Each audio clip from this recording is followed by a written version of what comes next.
Chapter 20, The Different Degrees of Glory, from the book Beyond Mortal Boundaries. The world has been deluded for centuries by the idea of a heaven and a hell with nothing in between except a narrow line. The realms between those two extreme degrees are as varied and numerous as there are degrees of righteousness and evil. With the information concerning godhood and the possibility of individuals from this earth finally being able to attain unto such ultimate glory, it should be quite evident why it is so necessary to begin right here in mortality to develop divine self-control and majesty.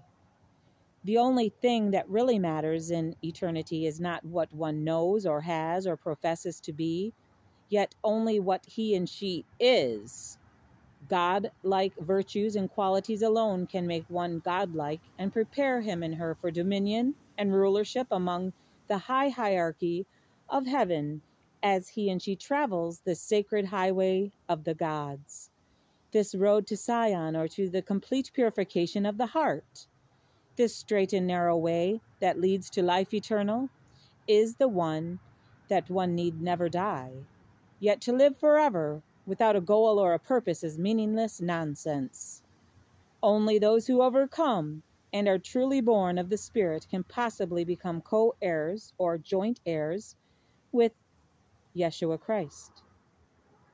And this must be partially achieved while one is still in the flesh. Otherwise, the flesh cannot be exalted and glorified, and then one is required to relinquish the body for a period of time or until the appointed season of the resurrection, when he and she will have to stand before God and be judged according to everything he and she did or failed to do while in mortality. Revelation 21:7, He that overcometh shall inherit all things. She that overcometh shall inherit all things. The resurrection does not change anyone too much except to return to them their bodies, no longer subject to death. Revelations chapter 20, verses 12 through 14. And I saw the dead small and great stand before God, and the books were opened, and another book was opened. This is the book of life. And the dead were judged, and will have to answer out of those things written in the books according to their works. This is the resurrection, and this is the judgment that Paul admonished the saints to leave behind, as he counseled them to go on unto perfection, and that these lesser things would have no part. Hebrews chapter 6, verses 1 through 2. In 1 Corinthians chapter 15, verses 40 through 42, is given the following information. There are also celestial bodies and bodies terrestrial. Yet the glory of the celestial is one, and the glory of the terrestrial is another. There is one glory of the sun, and another of the moon, another glory of the stars. For one star differeth from another in glory. So also is the resurrection of the dead. This glory of the stars, that is as varied as the stars in heaven in brilliance and in dimness and in the stages in between, is called telestial glory. Though in some realms, or upon some lesser stars, there is very little glory at all. The myriad degrees of glory in the telestial realms are prepared for the numerous types of individuals of this earth, who are resurrected with their sins and their weaknesses still upon them. The pickpockets and petty thieves will probably be placed together where they can pick each other's pockets until they are satiated with the futility of such perverse, wasted, contrary behavior, and with all their souls yearn for a way of escape. The liars will automatically seek their own realms where lies can be told and retold until only the liar himself is listening to his tales, or herself, and is eventually awakened to the point of sheer agonizing frustration as he and she begins to comprehend the desolation and the dreariness of his and her condition, and begins to yield him and herself to a new desiring. The lust-filled, greedy, murderous individuals will be sent out to worlds as insignificant as those most obscure, dim pinpoints of light, worlds completely without glory, stars without honor. These are the souls who will be clothed in eternal shame, as Daniel describes. In Revelations chapter 21, verse 8, is given this dynamic information. The fearful and unbelieving and the abominable, the murderers and whoremongers and sorcerers and idolaters and all liars shall have their part in the lake that burneth with fire and brimstone. That is the second death. It is at first most startling to hear that the fearful and unbelievers are the ones who head that list of desecrated, defiled individuals who receive no glory whatsoever. Why are the fearful and the unbelievers the first on the list of great sinners, those listed for a degree of damnation known as the second death? Let us examine this information. We learn that it is not the meek who are the timid, groveling, cringing weaklings, yet the fearful. The fearful are the ones who lack courage. They lack initiative. They lack the qualities to probe into anything their orthodox minds have not already accepted, that they might know truth. They have a deadly fear of truth, lest it undermine their false sandcastles of error and dethrone false ideas and their false gods. They are cringing cowards, living in their own dark prisons of unprogressiveness. They are damned and realize it not. Damnation is only the state where one's progress is stopped and he and she ceases to advance because of his and her own rejection of light. The fearful can never accept the divine challenge of Yeshua Christ, Son of the living prime creator, to prove all things. They can prove nothing, not even their own erroneous beliefs. By shouting louder than anyone else, they seal their ears and their minds to any new information or divine enlightenment. They do not even have the courage to look at one single new truth or to seek to compare the light with their own darkness. Truth itself is the greatest reward in all existence, and those who seek to prove any idea in prayerful humility will be taught of Prime Creator and will receive a knowledge of truth. And those who know the truth are forever free, abundantly, gloriously free. They step forth with courage and in joy as they travel the straight and narrow way of eternal progress. Those who are cringing cowards know nothing of the life more abundant that Christ came to give. They do not really know how to live in joy and happiness.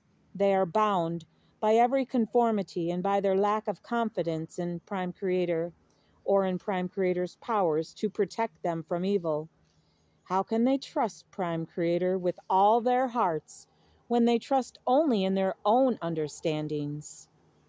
These fearful ones deny the Holy Spirit, refusing it the power to function in their lives as the revealer of all truth. Their very lives become skimped and warped and ugly, and they know nothing at all about the life more abundant that Christ came to give. No wonder the fearful are the first on the list to be cast out, with the unbelievers and the whoremongers and the sorcerers and murderers. The fearful lack love completely. In fact, they have never known love, either for Prime Creator or for others. Nor do they have any love or desire for the truth, the great emancipator. For the promise is, know the truth, and the truth will set you free. And he and she who is free shall be free indeed. Neither do they understand or understand nor believe in this eternal truth of Almighty Prime Creator.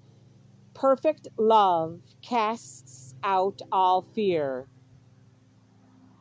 Man is commanded to search all things and hold fast to that is good. In order to know fully what is good, one would have to search into all things, discarding that which is evil, as he trusts in Prime Creator with all his and her heart, then only then can one know truth and hold fast to it. The doubting or unbelievers are those who are always looking for an excuse to disbelieve in order that they might be exempt from all responsibility or fulfilling the great truths and admonition of Prime Creator. They never seek to prove anything, but only to disprove. They dig deep into the darkness in order to cling to every adverse doctrine that they might justify themselves in seeking to escape every divine responsibility. It is more difficult for these who flee from truth to open up their own sealed minds than it is to relinquish their lives to the darkness. And so it is that the fearful and the unbelieving are the leaders who stand at the broad open way, which leads to destruction.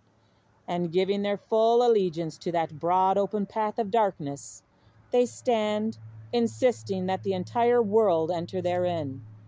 To these who have refused to accept the light of Christ or the powers of the divine Holy Spirit to lead them into all truth, can only follow the erring multitudes, the popular dogmas as they close their eyes to truth.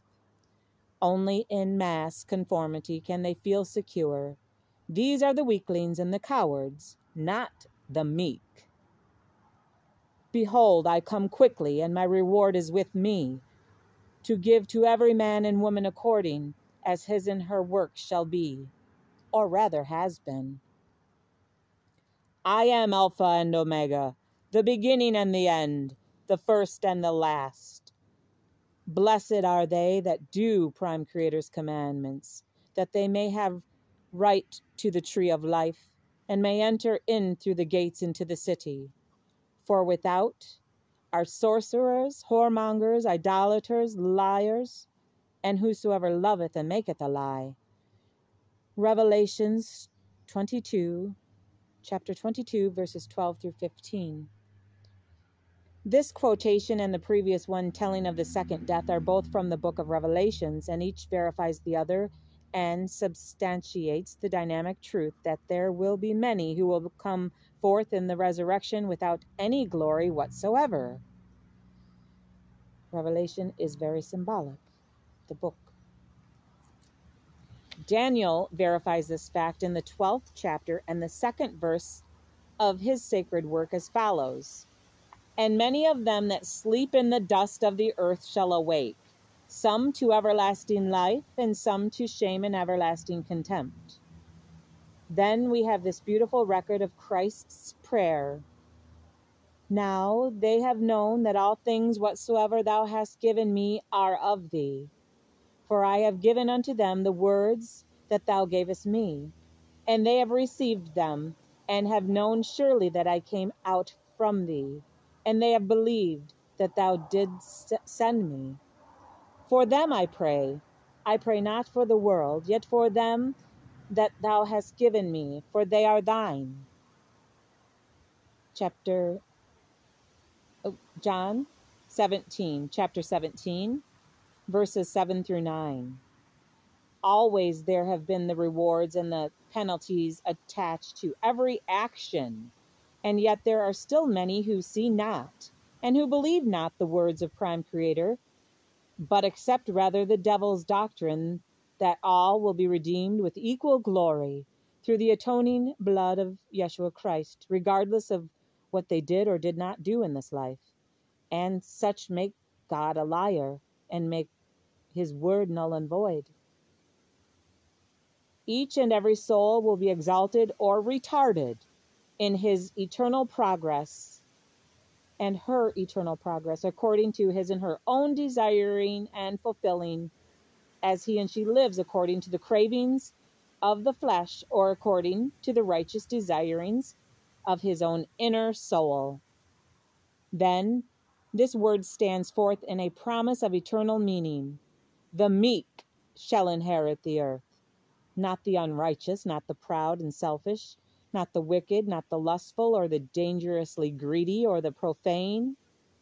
The meek inherit the earth. And now the meek must be introduced in their full robes of glory. The meek are not the weaklings, the cringing, fearful, groveling, apologetic nobodies that the world has supposed. The meek are the mighty. They are the ones, like Yeshua Christ, who have learned to control their every vibration in a majesty of power so dynamic they could rock the very earth with their continued silence as they were mocked or tortured or slain. And their reactions to mockery or persecution would have the power to silence their mockers, bring their accusers to repentance, or to even paralyze their persecutors, if so be they were led to utilize their accumulated powers in such a manner.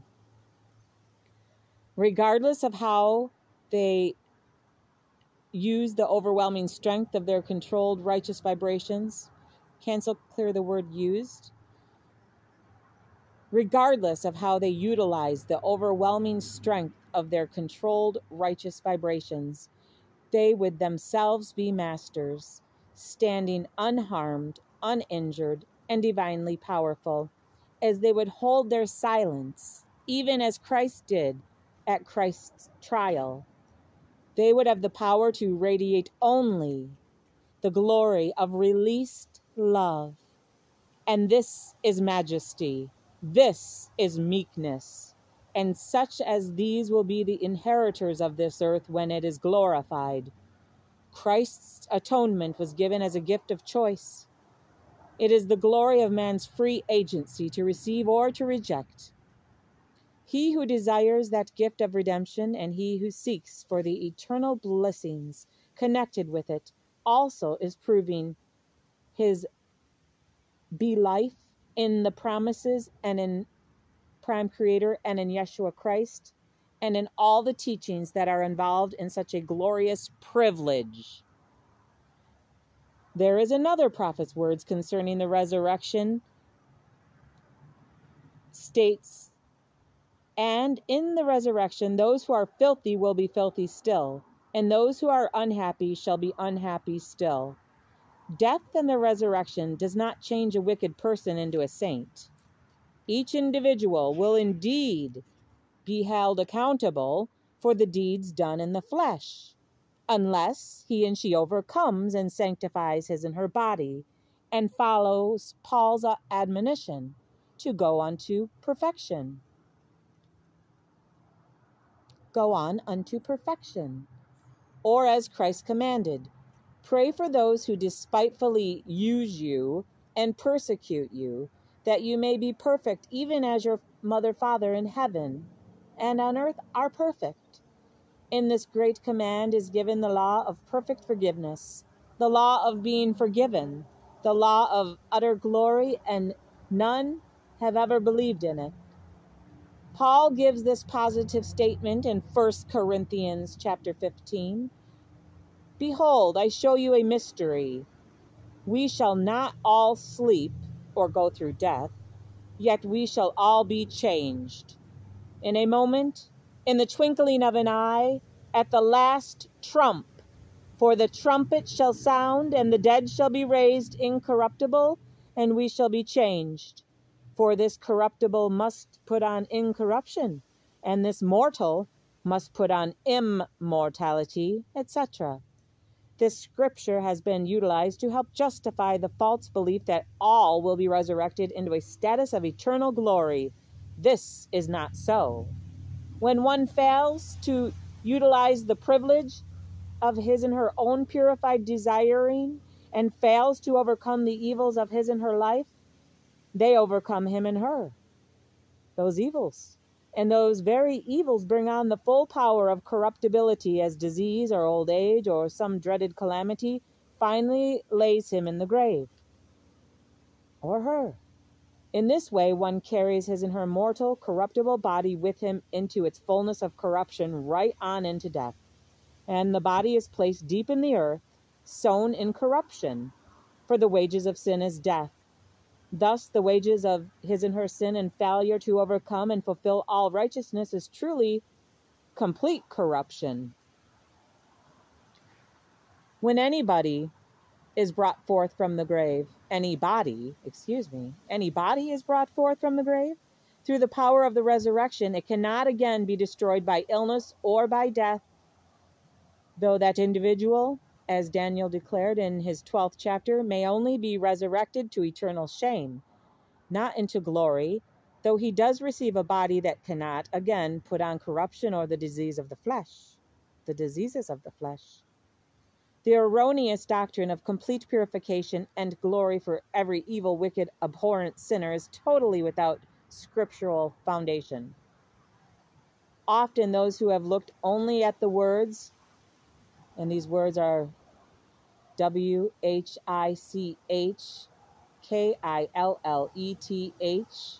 without the spirit of enlightenment, have assumed such a complete forgiveness from the parable of the laborers in the vineyard.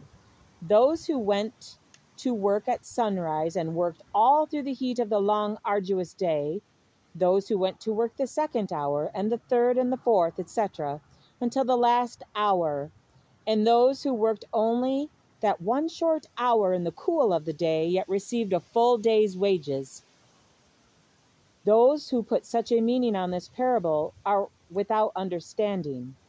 This parable is telling of the workers who were eager to work, those who waited patiently in the marketplace through those long, tiresome hours, hoping, perhaps praying, that they might be called to serve in some way. This parable is speaking only of those who were prepared to work, eager to work, and most desirous of finding a place of service. It is not speaking of the slothful, the unwilling, or those desirous of escaping all responsibility. Neither is it speaking of the residents of the city that the marketplace existed. Neither is it speaking of the realm where the laborers resided, and it certainly is not speaking of the inhabitants of the world. It mentions only those who were prepared to work and who were desirous of working, not of those who had no intentions of ever doing an honest day's labor. The laborers that this parable deals are the ones prepared and hoping and eager to render service to some master, their higher self. They were not slothful, nor were they seeking to gain rewards through any evil, cheating means or methods of violence or lies. This is indeed a glorious parable. It is a parable of mercy and love and rewards for those who find their niche or place of service, mayhap at the very last hour. Yet with Prime Creator, it is intentions that count and follow through. And in this parable, the righteous desires and intentions of men and women will be the measuring rod of their reward. Such will be Prime Creator's rewards for the honest in heart and those who are willing to serve, even though they only enter the ranks of the workers at the last possible hour.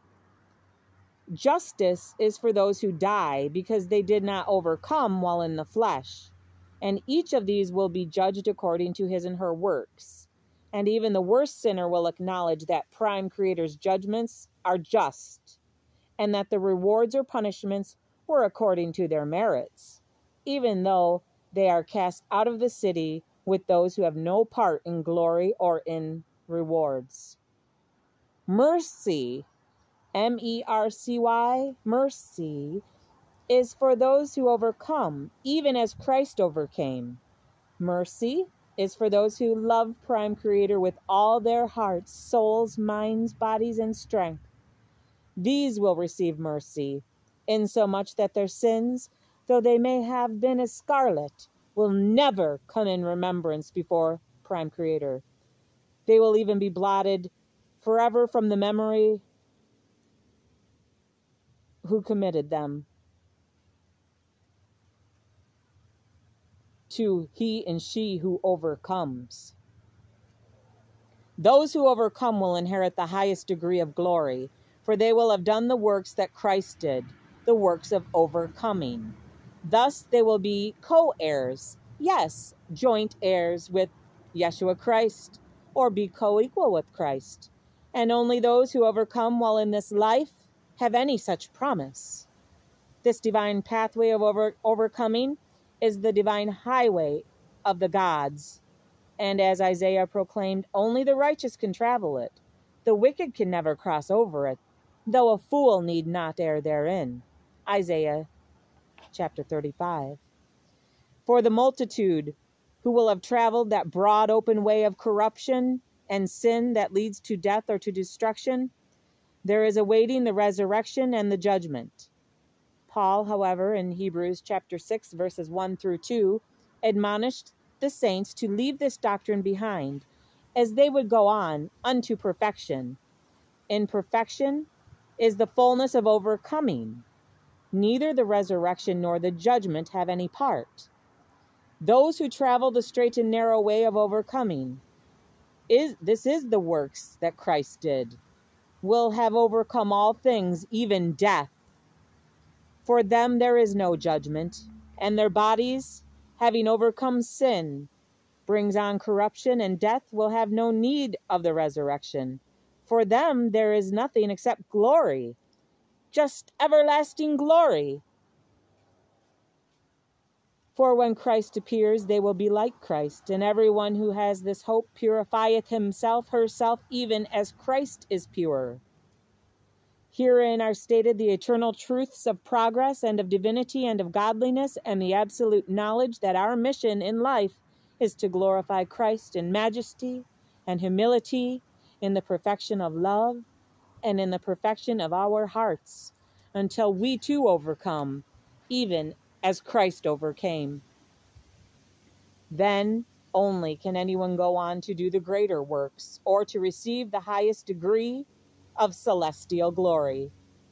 This reward must be earned through a love and devotion that reaches beyond mortality and all the laws thereof into eternal fulfillment, even godhood.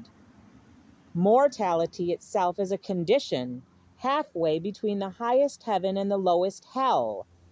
And it is right here in mortality where one must make his and her choice as he and she lays hold of the laws of the kingdom he and she will inherit. Grab hold.